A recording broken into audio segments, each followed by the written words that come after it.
Guys, they said Kabiyesi and Queen Naomi was devastated as the truck carrying her building materials for her new building was diverted. And the worst part of it is that they said nobody can tell exactly what happens to the truck. You know that the reason why Queen Naomi did not return back to the palace that June, as Kabiyesi have promised, was because of the fact that Oba Akande and his gang, both Igbi, Blow Blow, and so many of them that are in his team, they were able to succeed by going to Queen Naomi's chambers to bury the cow head. And they said, had it been that it was just about burying the cow head, they would have removed the cow head, do some rituals and cleansing, and Queen Naomi will move in. But unfortunately, just 2 days after burying the cow head, they came out to find out that the cow head have started growing human hair. You can imagine that cow head, sorry, growing human hair. You get as e be. It was very strange.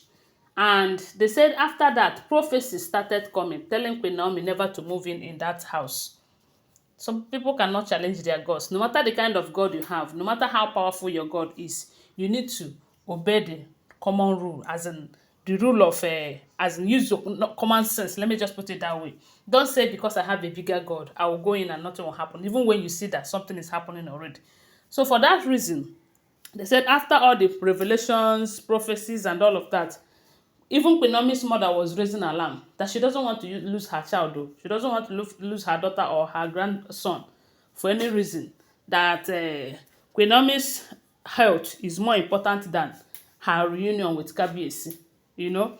And for that reason, Queen Naomi did not return back. Although Kabiyesi tried everything from what we heard. He even went as far as making the elders allow him bring back Queen Naomi so that Queen Naomi will stay in his own chambers. That Queen Naomi will live in his own chambers until he's able to make provision for where he will stay, she will stay. But the elders say that it is against their culture and tradition, that things like that never happen, and it's going to cost Kabiyesi a whole lot if he does it.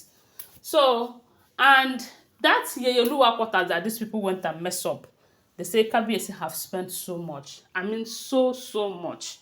He spent a huge amount of money renovating that place, putting it to standard. You know that Kabiyesi have a very high taste.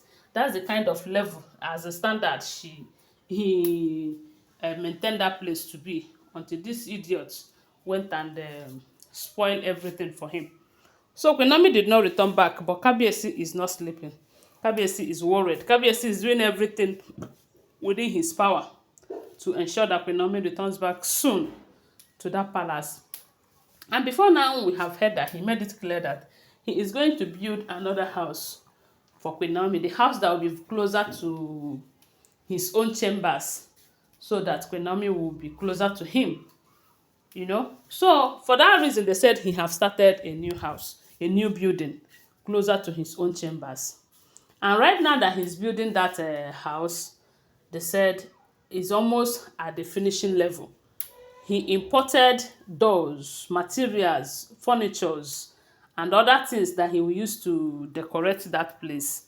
But the unfortunate thing happened. They said the truck that was carrying those materials that's supposed to bring them to the palace from Lagos, that nobody can tell what happened to that truck, how it was diverted. A lot of people are saying that the Olories might be behind it. Recall that someone like Igbe, they said only recently, her goose that was worth close to 150 million naira, that the truck that was conveying the goods from Kano State to Lagos got missing. You know, but along the line, it was traced to Niger. They said the goods have been moved to Niger. I mean, Igbe's own. And when they were trying to find out why, they find out that this Yami Osurunga was involved in that case. They said everyone rested. They were all surprised. Because you know that when you're fighting with the gods, where did you see the gods to go and fight them? Can you charge them to court? No. There is nothing you can do to them. if they are angry, you'll be in trouble. If you are angry, you will be in trouble. So it be better not. You don't fight your God.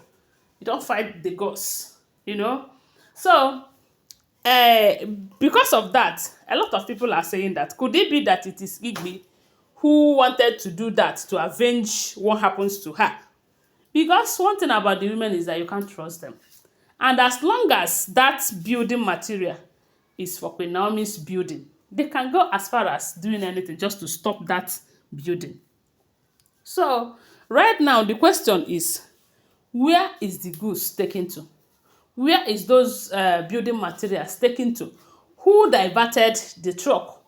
And as the story, questions upon questions upon questions, because they said the truck is supposed to have reached Ile-Ife long ago, but have not. When they were calling the people that are in charge of it, they were saying that they don't know anything, no, they don't know how the thing went, that the thing have left that place, and it have supposed to reach Ile-Ife. And they are telling stories upon stories, stories upon stories. Although there is this Ifa priest, from what we heard, what they said, one Ifa priest said that the truck have been diverted by one of the oloris by spiritual means. Then who is this person? That is one thing they have failed to tell us. Is it Igbi? Because if you ask me, I will say that she's my number one suspect, considering what just happened to her. Then on the other hand, could it be blow blow? Or is it olori calabash? Because that one, she send her water spirit to go block the thing and all of that and divert it. They said the Ifa priest said that thing have been diverted to a river. I don't know. The kind of stories that I'm hearing sometimes from this palace. I'll be asking myself, what for? Is it for Gary? Is it for Eba? Okay, diverted to the river. Is it to go and waste them in the river? To hurt Kabiyesi or to hurt Queen Naomi? Now wow, just creating bad name for yourself. I don't know. When I hear this, they said Queen Naomi was very, very angry. And they said Kabiyesi did not even tell her about it. Because I believe that if Kabiyesi have let her know that this thing is coming, she would have backed it up with prayers. Because whether you believe it or not, there are certain things that when you are doing it, you have to be in prayers for it to work perfectly well. Yes, because I believe had it been that Queen Naomi have been in the gap over this case, praying and telling God that this thing must arrive peacefully. There will be no obstruction, there will be no diversion and everything. Even if those enemies will try, because they say surely they shall gather. But since the gathering is not of God, that they shall scatter. So even if they gather or they try anything, it is not going to work for them. So when I hear this, I said, now wow, so sorry. If this information is true, it is so, it's not a good one, So like I will always remind you, they are all alleged information, all rumored information. Okay, thanks for watching. Tell me what you think about it on the comment section and give this video a thumbs up. And share my video and subscribe to my channel. Bye. I love you guys.